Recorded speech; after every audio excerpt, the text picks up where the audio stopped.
Hey everyone, welcome back to my channel. I know it's been a few weeks since I first put a video, and I put the video on the background of myself. I hope that gives you some insight as to who I am, how I grew up, and how passionate I am about being a woman in STEM. Anyway, today I'm going to talk about something a little bit different, and this is something that I'm equally as passionate about, and it's about what good looks like at a company. As a background in my resume, you've probably seen it on my LinkedIn. I've worked for a number of companies. I've worked for independents, and now I'm working for a major company. So, as everything, I need to start off with a caveat that all of these thoughts are my own and not based on any of the associations that I'm with. But I'm going to share some observations on what I think good looks like in a company that you might want to consider, whether if you're graduating, thinking about a job transition, or just wanting to know what good looks like at a company if you want to make sure that you're in the right spot. So here we go. But before we do that, please be sure to like this video, subscribe so you can get more content in oil and gas and professional development topics, and please be sure to comment on the video below so I can incorporate your feedback into future videos. Please be sure to hit that notification bell when you do subscribe because I upload whenever I want. Now let's get to the content. Okay, what does good look like at a company? This is going to be another stream of consciousness video. The first thing that I'm going to say that good looks like at a company is that the work challenges you.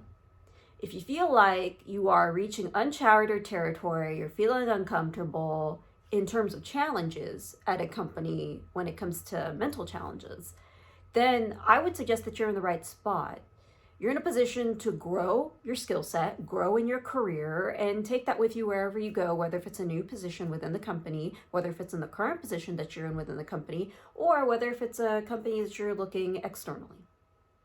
If you get challenged, it's an opportunity for you to take it. And this is a reminder for myself because as far as conflict resolution goes, I'm an avoidant person. Like I try to avoid conflict as much as possible.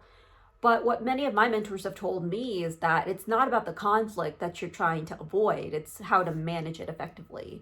So if you can manage your challenges effectively and still maintain other aspects of your life, then I would suggest you stick to the company that you're at, or maybe the grass is actually greener on the other side. Now, the next but the next thing I'll talk about what good looks like at a company is that there is a supportive culture. What I mean to say is you have teammates rooting for you. You have colleagues rooting for you. You have your boss looking out for you in terms of personal and professional development. And it doesn't necessarily mean that they have to be proactive about it. The proactivity has to come from you and they need to be receptive about it. What good looks like at a company, from my experience, is that people are receptive to your career development, your professional development, and what you want to do in order to grow. This is another growth aspect, but the culture makes the difference, and having a supportive culture is going to be very beneficial for you, and it made a world's difference for me whenever I made that observation in the companies that I've worked for. Another thing that good looks like at a company is that there are lots of opportunities. The sandbox is big enough.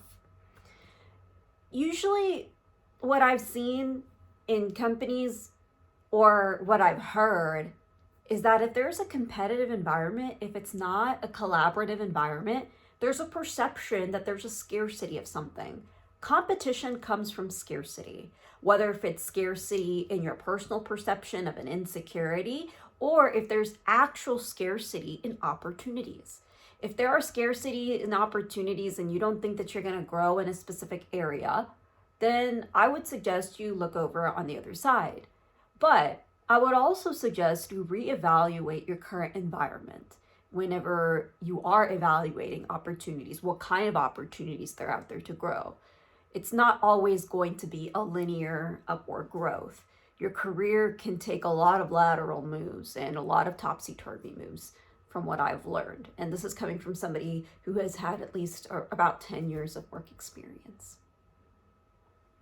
Another thing that I would suggest that good looks like at a company is that the culture fits you. This is a little bit hard to describe. What I mean is it didn't take too long for you to fit in and stand out and differentiate yourself. You were definitely a need for the company. So this is a combination of everything that I have said, whether if you are in a challenging environment, you have a supportive culture, you have a supportive boss, and there are plenty of opportunities. Those are some of the secret sauces that makes a really good culture. To go more into detail, there's a book that I'd like to suggest, and it's called The Advantage by Patrick Lencioni. When I read this book, it talks about the importance of culture and how people stay at a company due to the culture. If a culture is toxic, and I'll probably make another video of what makes a toxic culture, what bad looks like, then I would suggest you read the book. I'm not going to go too much detail into this video. I understand how attention spans are when it comes to social media, so I'm going to keep it brief. That's everything that I wanted to share as far as what good looks like at a company. I'm pretty thankful for the good opportunities that I have received, that I've earned, that I've been given. You can call it whatever you want. But the other thing I want to mention, I just remembered, is that there's appreciation. So not just a supportive work environment, but there's a structure of appreciation. So that's another part of culture that I would suggest you need to think about. And this might be prevalent in larger companies, the structure of appreciation. So you may want to either create it on your own, you may want to initiate it, or you may want to request in your company, how does that structure of appreciation work? That falls into the line of culture too. As usual, please be sure to like this video, subscribe so you can get more content in oil and gas and professional development topics, and please be sure to comment on this video so I can incorporate your feedback into future videos. That is all that I wanted to share with you guys. I'll be sure to make more content as I have reaching my last quarter at Booth. So hopefully some time will free up by the middle of this year. And I'll see you in the next video.